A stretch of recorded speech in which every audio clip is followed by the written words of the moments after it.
Hey guys, I am excited to have your help on support. I really need it. I've been falling behind. There's plenty to do, and once the support tickets are sort of managed, there's bug features, new bug fixes, new features, new products I'm working on. Lots to do. But as sort of a first step, if we get going on support, that'll be a huge help and stop unhappy customers from being unhappy.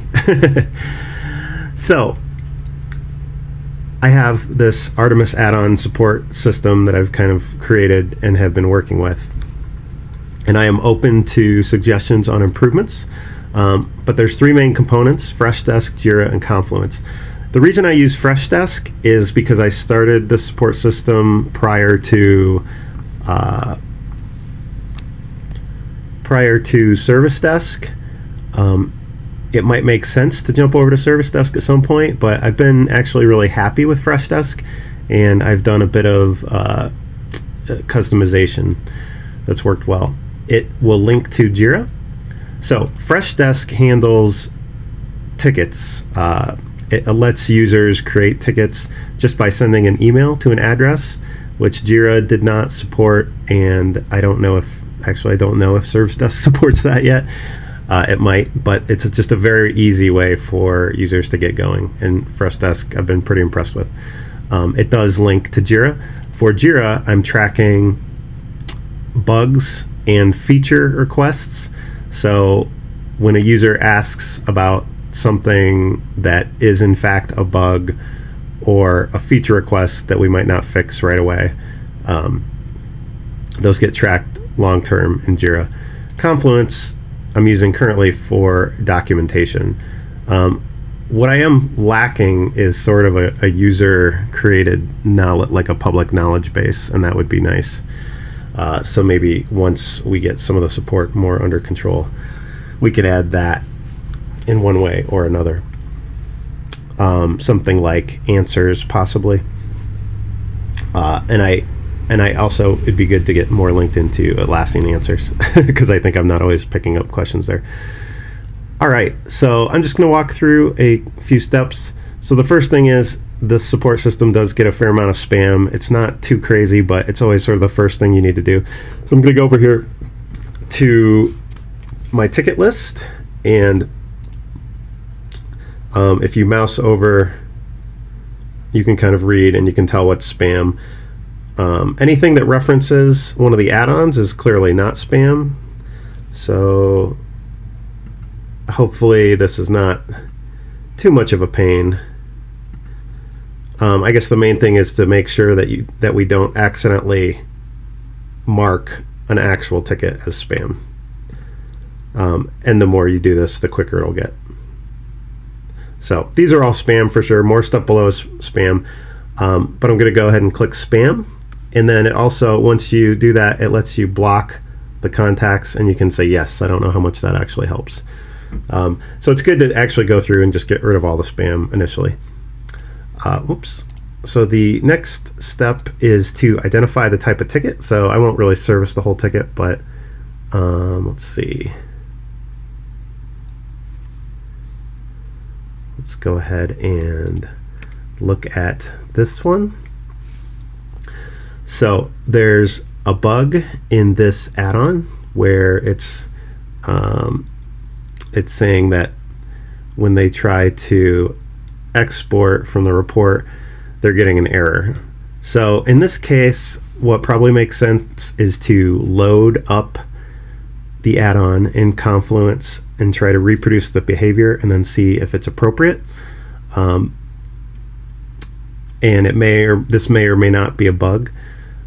If it is a bug, then typically we want to look for an existing Jira ticket. So let me go ahead and pop up Jira.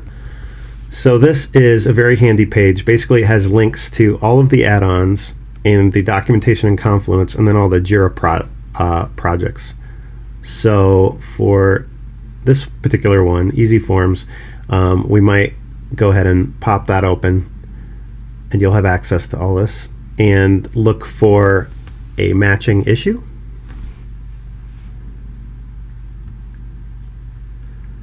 In this case, I think it would probably be helpful to just see all the issues.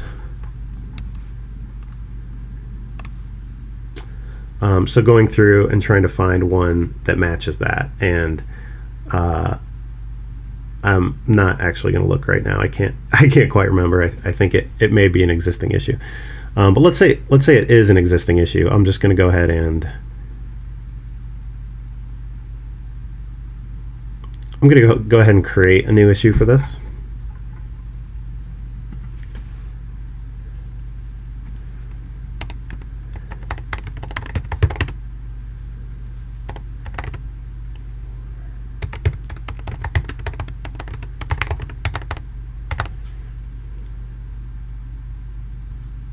So this would be a bug. I'm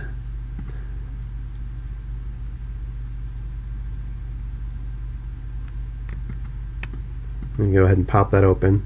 So easy 17. So in this case, we'd want to research it, but if we do determine it's a bug, then what we're going to do is respond to the user and say this is in fact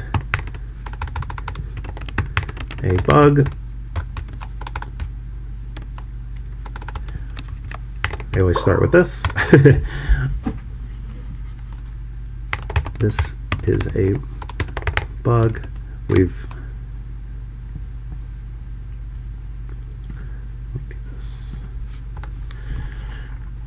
created a tracking issue in Jira, which you can follow here.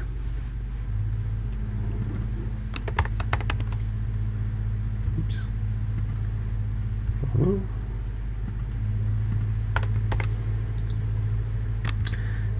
And we'd want to, whoops,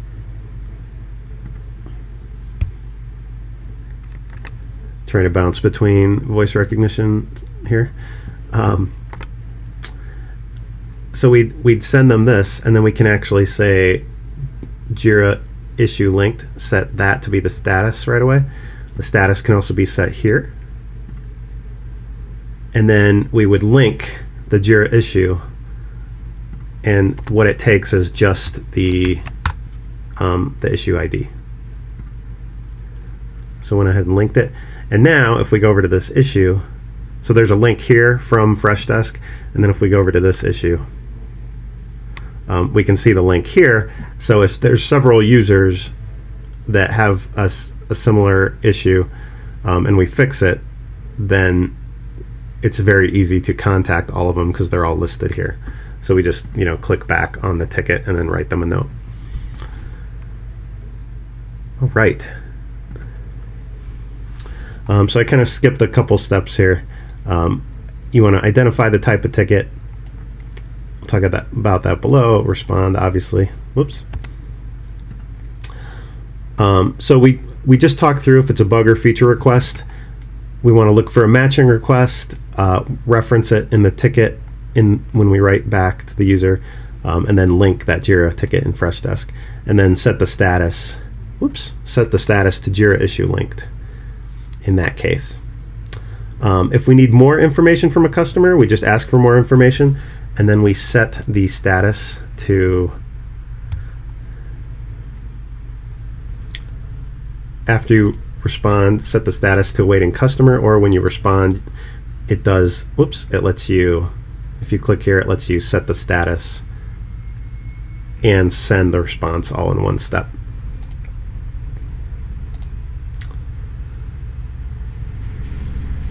And then in some, I'm kind of working in reverse order here, but in some cases, the question the user will have can just be found in the documentation, in which case we'll point them at the documentation, or it might be just informational. Now, if they ask a question, let's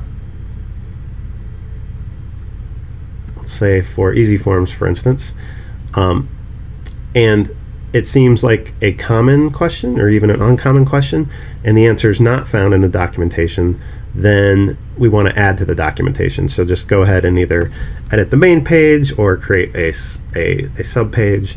The documentation for all my add-ons can definitely use a revamp and some organization. That shouldn't be the primary goal of what you're working on, but certainly feel free to add more documentation. Screenshots and videos are always helpful. All right, so that is kind of a way to jump in.